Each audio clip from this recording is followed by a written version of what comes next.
John Petrucci. And I'm Jordan Rudess. And this is Inside the Astonishing.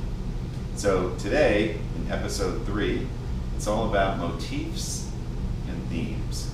But first we want to talk about motifs.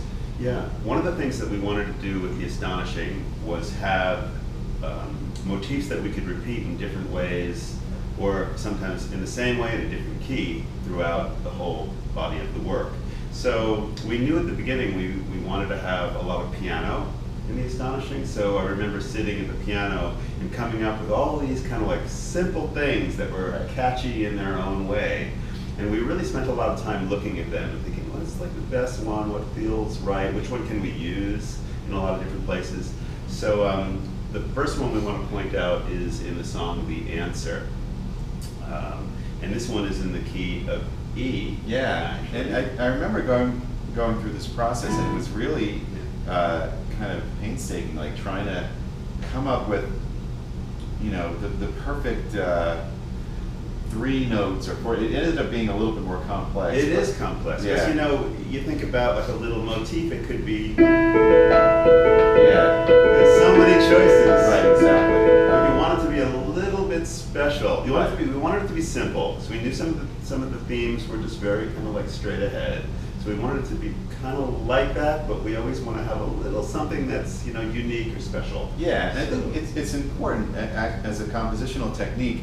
It's kind of like it's cousin to the reoccurring theme, because it's not necessarily a melody with a chord progression. It's just generally some kind of ostinato sequence of notes that repeats, where you can play other chords over it. Right, exactly. Yeah, I mean, at the time we were listening to, there was a motif in Les Mis that they were doing. I think it was a 3-note descending thing. Right. And every time that came up, you would kind of get this feeling where it was associated with a certain mood in that particular story. Right. But it's surprising how tricky it is to try to come up with an original. And it's an interesting thing, because it really is a pretty, I don't know if standard is the word, but let's say standard technique for some songwriters to do that as well. Right. Because, you know, you could have 3 notes, but a lot of chords can go around it. Yeah. But, you know, what's going to be interesting? Right. What's going to be something that's recognizable? Right. So yeah. There's the challenge. It's easy to come up with something maybe quickly, Right. but to do something that's got that little unique or Exactly. special, you know, touch to it is different. So let's hear what you came up with after all that. So first we'll hear it without the chords. Yeah. We didn't know at first which chords were going to go with it. It was just more of a piano motif. So it's the one, and the answer is kind of like this.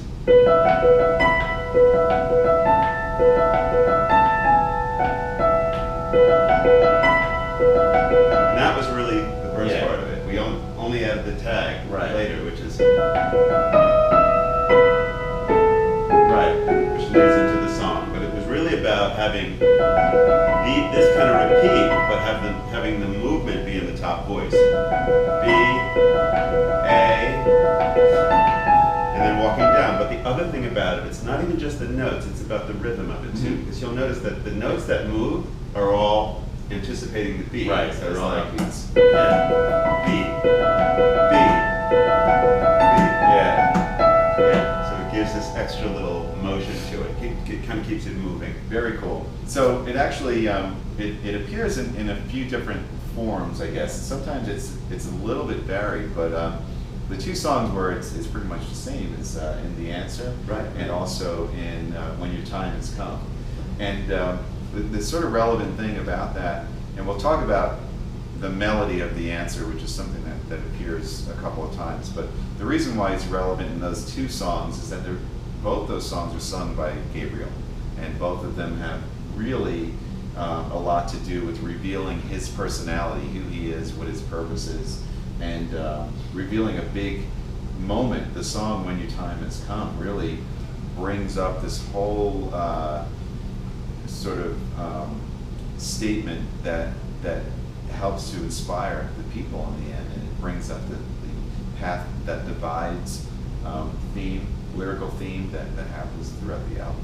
So it's a very important song, and so that motif happening in both places is really very signature to Gabriel and his personality. So let's talk about In the Answer, first of all, how that motif sounds with the other chords that are going against it. Yeah, Now on the guitar, I'm not playing that motif. I'm kind of doing something like this where I'm playing some open strings, B and E here, and playing a lot of the bass mode. Right.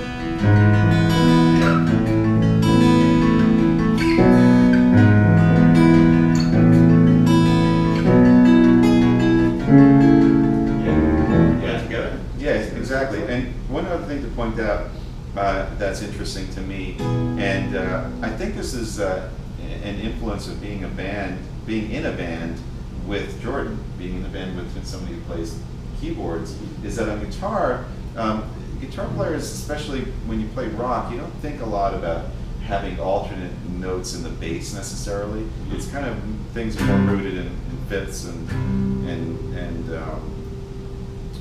roots and fourths, I guess, just kind of things that make these solid. Right, you know, partly due to the nature of distortion. Yeah, exactly. But doing things where you put a chord over another bass note, like that's such a keyboard thing. All You know? versions, yeah, right. That sound. It all started with Bach. And my favorite is just putting the third in the bass. Yeah, it's a nice sound. But this kind of motion of, that's really cool. I guess it is very classical. Yes. Right? I mean, it is something you should do. I shouldn't throw my fellow guitar players under the bus. It's definitely a classical thing where you're changing the bass notes. But when you're playing metal, playing good chords, you don't tend to think that way. Yeah. And it actually does sound really, really cool if you have the right tone, distortion. It sounds huge. So let's play this together from the top of the answer. So we're going to hear the motif. Now in this case, we're coming in together at the same time. When we talk about When Your Time Has Come, you'll hear how the motif starts first. Right, so let's try it. 1, 2, 3, 4.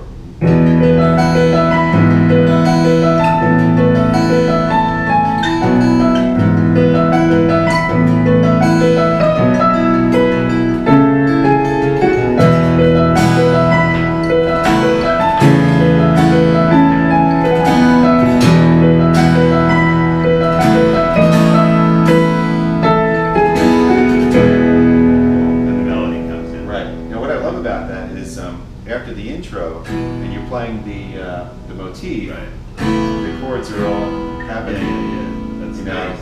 Yeah, then we keep the drone bass thing. Right, exactly. And it's just nice because it's just a 1, 4, 5 right. kind of thing. We're playing E over E, and then we go to A over E, and then B over D. And it's kind of like a very classic, almost like ooh sound. It totally has a ooh kind of, especially if you give the old Townsend.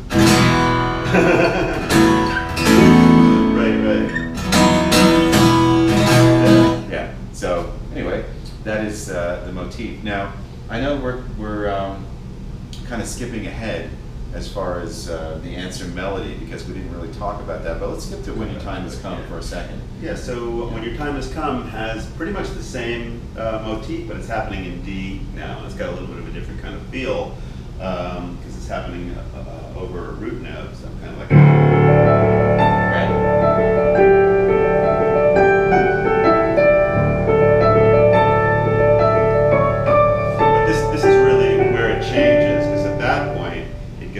Totally different sound. Then you go into like Progland, right, with the Mogi sound, which is more like this kind of thing.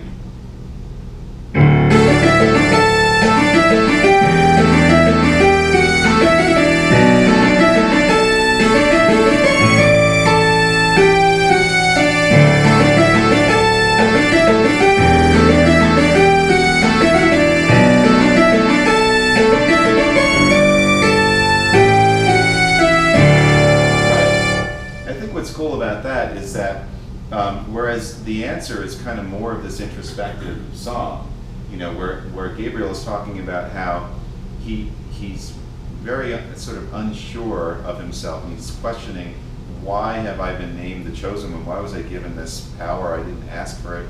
He's sort of questioning his purpose.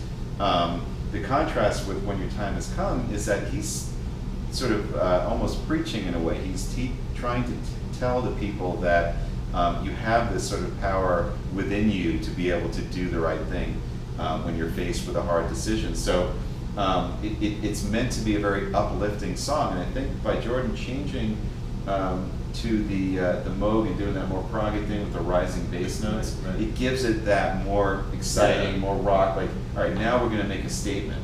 It's less introspective and more... Right, it's so sweet at Yeah. first on the piano, Right. and then with that bigger sound, it's Yeah. like a fanfare of Right, sorts. exactly. It's more of a statement that's being made. Now on the guitar, in this case, I'm playing with you. Okay. Alright? Yeah. Yeah.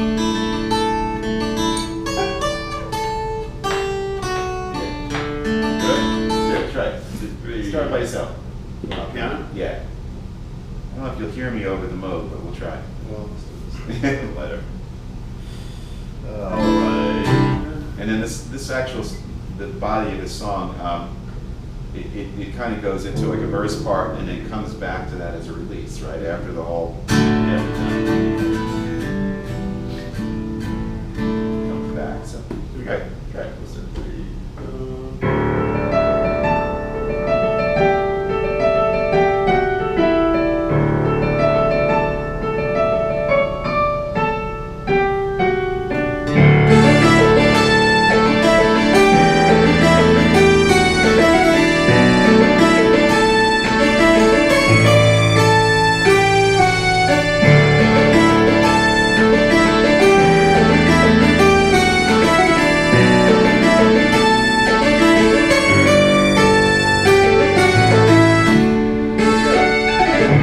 Beautiful, very nice. So those are the examples of a motif and how it's used in a couple of different songs and how it symbolizes a certain character or represents a certain character. So kind of going back to the answer again, there is a melody there that happens a couple of times throughout the Astonishing. I wouldn't call it one of the sublime melodies. It's not one of the big anthemic, epic melodies, but it certainly is one of the recurring ones. In the case of the song, The Answer, it actually is the vocal melody.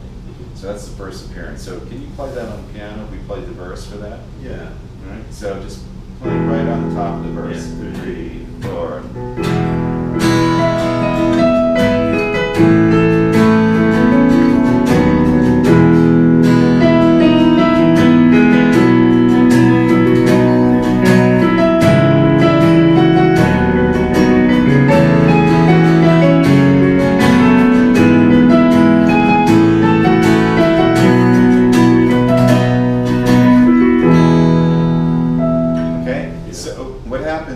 Fast forward, it's a very short song, first of all.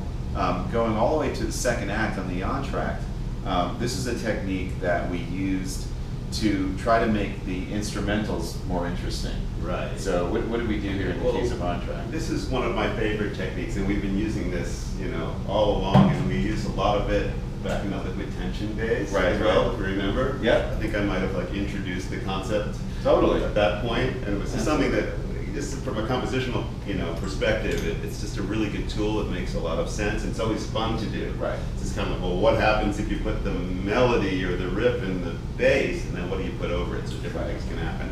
So that's what we did here. It starts in the key of G, and actually what's cool is I'm playing an inversion of G, the second inversion, and John is playing on the guitar, the melody, the bass, and it's very strong, but it's a very different sound. But we play with it because it starts out in the lower end, and then it actually moves to the high. Yeah. So it's moving around, and just the middle is kind of maintaining. It's a very different kind of sound too when you hear a melody, especially that melody, which is it's really pretty against the chords. It's a very major sounding melody. Right. When you take that and you put that down on 7-string guitar and bass on low, it's very interesting. It gets Kind of big like and proud. Yeah, I mean, it kind of works like you'd imagine if it was a more minor melody. Okay, that's going to work fine. Yeah. But taking a major melody like that and putting it down, it was interesting. Yeah. And I think it has a real. And actually, what's interesting is that you know, you pointed out it's major, Yeah. and a lot of times in Dream Theater music, there's not a whole lot of major. Right. But in this, you know, piece, in the Astonishing, there's probably more major than we've ever Yeah. had. But simply due to the idea of the story, it has to be Right. dynamic. There's really happy times, there's sad times, and Exactly. so we're using that as a tool to really write music. But there is more major in this music, but we managed to kind of make it heavy by doing things like this Yeah. technique. And let's play it and then talk about the chords over the top, because I think that's what makes it really interesting. It's the melody itself down here. It's kind of almost sounds a little funny, like you're like, why would you play that down there? Right, But right. when you hear what you're playing over the top of it, it makes it really interesting. And it also is one of those things that I think is more subtle. You know, people might listen to On Track and not necessarily recognize that that's the same melody that Gabriel was singing in The Answer, just because of the way it's orchestrated. But Shall we play it? let's play it. Yeah, okay. Right on top there. 1, 2, 3, 4.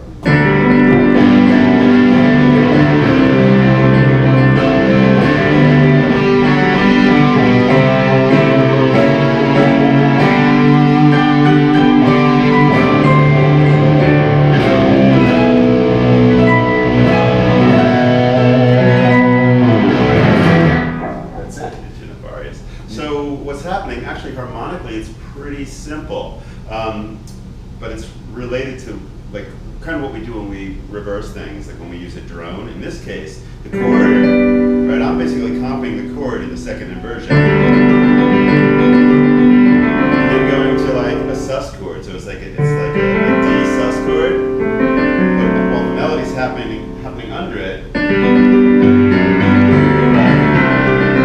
when you land there with the C in the root against the D chord, it gives it a whole other flavor. Absolutely. That's the thing about it. Yeah. It's not like it's just not just this. No, one by one. Yeah. It's a whole different So chord. the effect is that not only are you playing the melody as the bass line, but it's what do those melody notes mean? Like Against harmonically, right. Right. That's what makes it interesting. And then the thing about this is after we state the melody in the bottom, like we said, and then there's this nice little bridge when we show it in the top. So the chord, it's like a diminished chord over C sharp diminished over D, and then we go to And then the second strings. inversion, and then the strings Right. come in. So it's like an answer between the low and the high, which Right. is just really, really fun to do. Exactly. And again, we do kind of a key changing technique to get us to where we had to get, which is Right. E eventually. Was after the theme. Then we go to the deceptive thing. And then we're just, you know, the 5 chord of the next bit, which is the Nefarious, Yeah. which is a different episode. Yeah, exactly.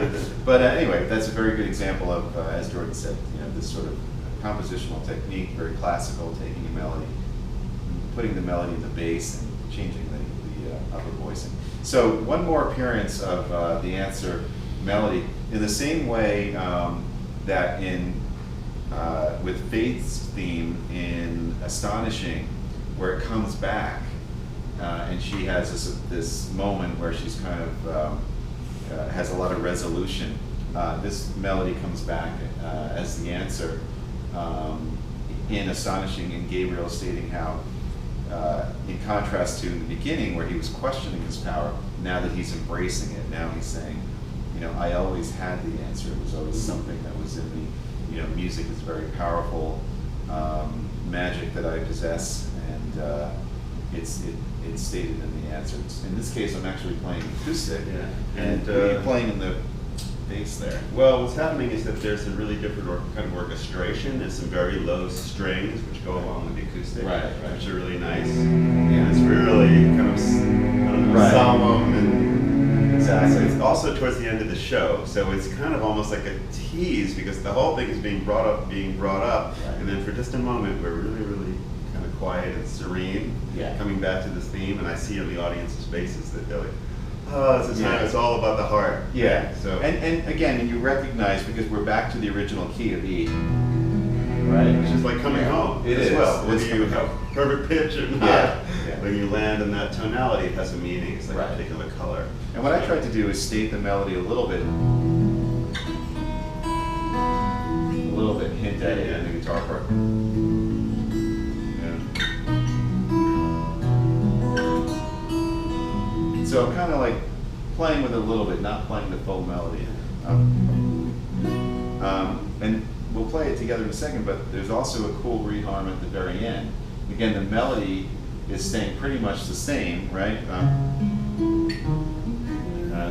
then F sharp minor. then A. Then you have this A flat minor, E with G sharp in the bass, then A major to F sharp minor with A in the Yeah. bass. And then we're doing a key change, Yeah.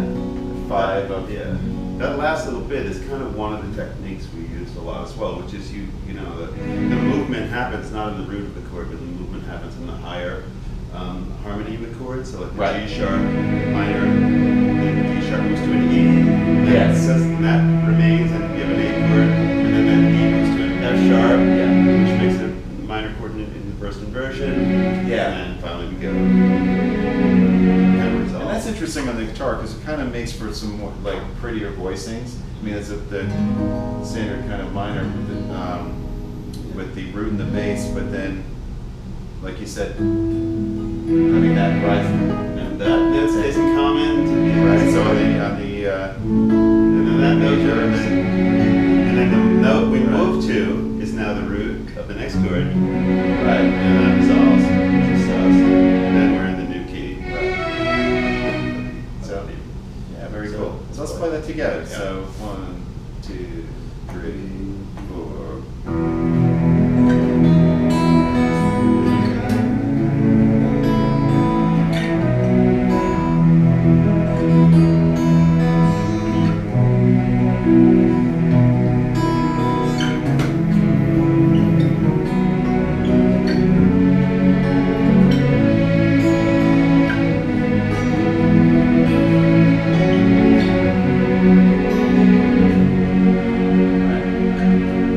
Very cool. Nice. Yeah, and that's it. And so, again, that theme is something that comes up. It's not one of the big epic ones, but nonetheless, it's still one that's pretty important to the story.